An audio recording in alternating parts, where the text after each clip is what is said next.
Hi everyone, this is Dan. Today I want to talk to you about temporal networks. Now, the first kind of networks we talked about were affinity networks, which means networks that tend to map your set of friends and family.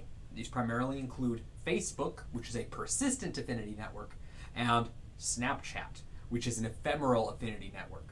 Today we're talking about time. And I want to talk about time in two ways. So first way is sort of traditional rhetorical situation version of time that you're probably familiar with if you've taken classes in the speech department. And they tend to theorize time in kairos versus chronos. Now they tend to emphasize kairos, but I like to make sure chronos is in there too. This literally translates as points in time, which means there are moments where things become possible because of where we are. And this is an important idea to get a handle on. So there is such a thing as a subjective rhetorical situation, where someone speaks an exigency into existence. And this is not necessarily an easy thing to do. Can you do it entirely on your own? No, there have to be some rhetorical elements, which is why the deep rhetorical situation is always already deconstructed. But for the most part, there's this way of declaring that it is there. So think about the rhetoric of President Donald J. Trump. A great deal of how he talks is committed to the vision that we are in a special moment, and that in this special moment, special things have to happen. So we're framing time and saying, hey, here we are. Chronos, on the other hand, says, yes, there is an objective flow of events and physical processes and energy phenomena and whatever else that are the world. This is a really easy sort of division that can let you start to factor out what's coming as a result of affective and psychological features that are created through discourse, and other things that are as a result of social, market, and physical processes. Now you might say, Dan, social and market processes are the result of discourse. And I say, yes, that's right. However, there is a point at which you should consider those social and market forces as being physical things or social facts. I think this is a recurring theme you'll find with me.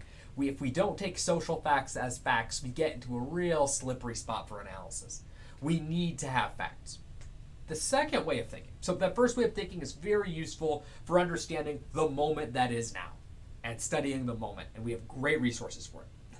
Flow, on the other hand, is articulated in two ways by Lomborg et al. The very traditional way by Raymond Williams, which is articulation, as in a network television flow. From the program to program, from program to commercial, there are these halos that form between kinds of media. And honestly, this is the logic of advertising in social media. That it's not about this current moment. There's no way to get money out of the moment, but there is a way to get money out of situating things within flow. Now, I will just say big C, Mihaly Csikszentmihalyi, theorizes this from a positive psychology standpoint as a state. And I'm sorry I don't do a good job with this pronunciation on a regular basis. And this theory is really useful because it can say when you get into the flow state, you're comfortable, you have a low level of cognitive effort, and you have expanded awareness. So this thing then allows you to actually have these additions to your humanity and your experience, which fits very much in with the narrative of social media as expanding social support and enhancing who you are.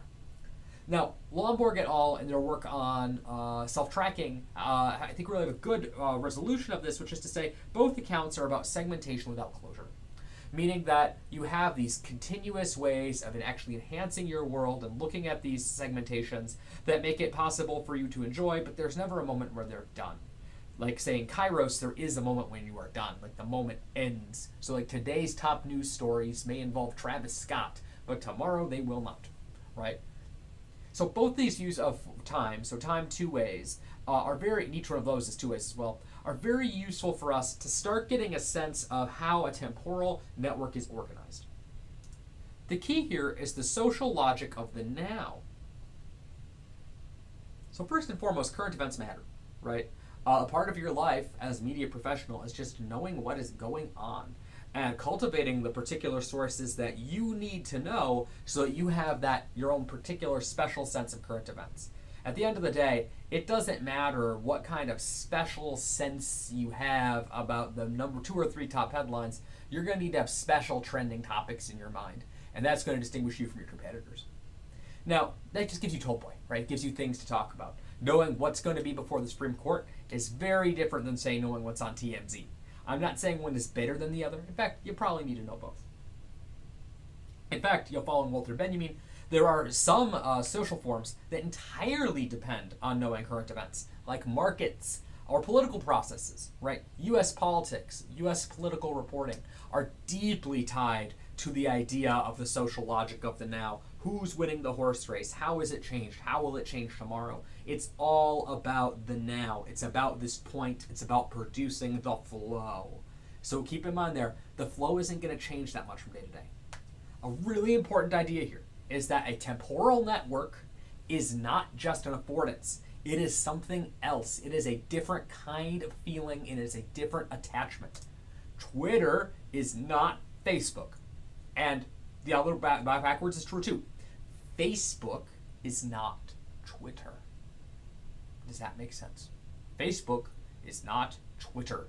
Their core affective logics are distinct. Facebook for a time had that horrible trending headline story, and they tried all kinds of different ways to make it work. Some of them involved human labor, which was undercompensated and disrespected. Other versions of it involved automatic systems. All of it was bad, right? And you're starting to say, well, why didn't this work? Well, Facebook's logic always is to think of Facebook as something of a blank slate, into which many affordances can be mapped, like locative affordances, temporal affordances, creative affordances, whatever you want, they want to get, like transaction facilitation, although they now concede that that feature is dying and will be gone soon. So Twitter is special. It's where you go during certain times of day to get access to certain kinds of sociality, right? So Twitter is more like a coffee shop or a bar to Facebook, which is like your home. And so features on Facebook that were deeply tied to temporality have proven to be non-starters and have been removed. And this is good, right? Facebook works when it is a persistent affinity network. It's when it gets you that goodness of social support and enjoyment. Twitter is not that. It is not socially supportive. It is actually quite ephemeral, although tied to a flow logic. Like Twitter has got problems on that front, but it's good because it is all about the moment and it is highly accessible. So at the end of the day, Facebook can't eat Twitter. Twitter can only really destroy itself, which is a really interesting problem. It could also possibly be destroyed by Reddit, but that's a different question.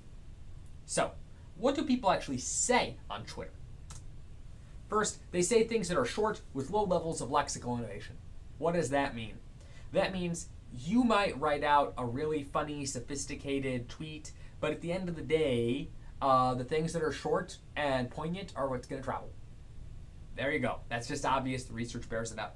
Secondly, people say things to people and to devices and whatever else that are like them. What do I mean by that? I mean that people are not going to reach out to people who are extremely dissimilar, right? Celebrities don't talk to you. You generally don't get into a Twitter convo with a random stranger. The interaction here is something very, very different. Now, there are some special cases. First special case is media events. These tend to be less person-centered and more centralized, as Laser's research has clearly indicated. There are tons of retweets with a high risk of overconvergence. So during a media event, we see what Twitter truly becomes, which is a thing that has this incredible temporal moment-making affordance that then loses track of that underlying logic of flow. So it becomes a thing that is about this one vibrating moment, and it captivates the entire network.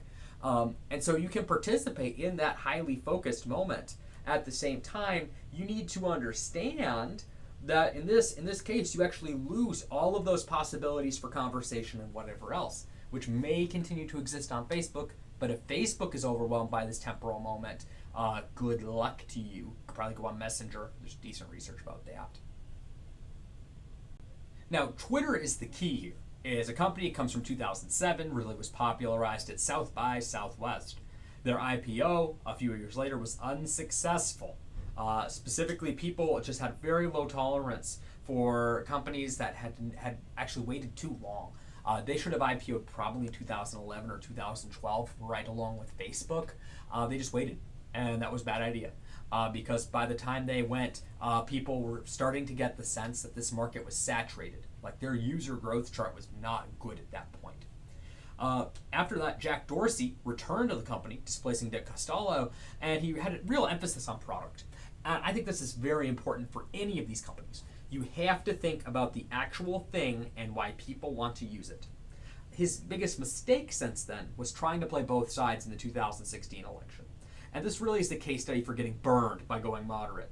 So Dorsey knew there were problems with the platform. They knew there was fake news. They knew there were swarms and whatever else, and tried to leave some actors in place on the extreme right side, like InfoWars specifically. He then went before Congress and expected to be able to play as a moderate, to say, hey, I left your guy Alex Jones up. You should be nice to me. And they burned him regardless, right? Because he was interfering with what should ostensibly be a total free-for-all on his platform and whatever else. He then, within days, turned and actually started really focusing on that side of the product as well. You really see him working on this with anti-bullying initiatives and really looking for negative cascades. The idea here is that he really got in there and focused on the product. And now Twitter actually is profitable for the first time, for a couple quarters now, which is really important to think about because they went in there and really tried to get things better. There's some fantastic new research by Brendan Nyhan, which suggests even further that the problem of fake news, for the most part, has actually already been solved, which is also really interesting.